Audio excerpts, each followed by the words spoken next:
Shoe tossing, also known as shoefiti, is the act of using footwear as a projectile in a number of folk sports and cultural practices. Shoe tossing entails throwing a pair of lace shoes onto raised wires, such as telephone wires and power lines,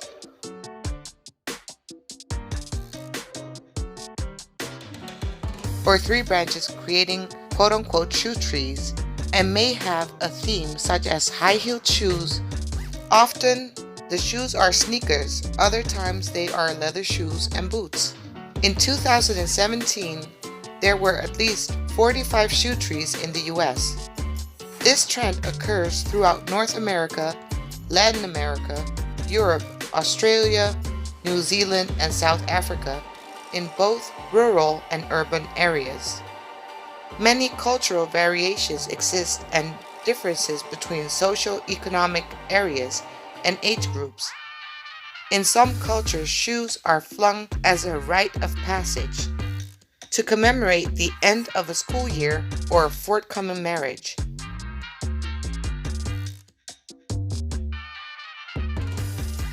For example, in Victorian England, people would shout, "A bride and bridegroom with old shoes" when they start on their honeymoon.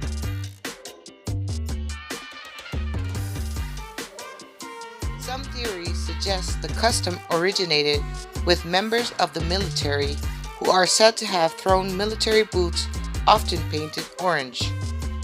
They toss up their boots after completing basic training or when leaving the service.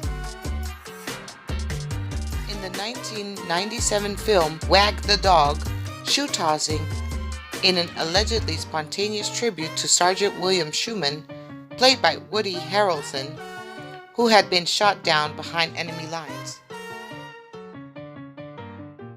Shoes on a telephone wire are popularly said to be linked to organized crime, signifying the location of gang turf, or commemorating the death of a gang member, or to commemorate a non-gang member who lived there. The shoes are also rumored to mark a spot for drug transitions. However, it's difficult to determine what shoes were placed by gangs for gang-related purposes and what shoes were flung by non-gang members for other purposes. Gangs may use shoe on wires to indicate illicit behavior, but police officers in several jurisdictions noted that this is a myth and has yet to be proven.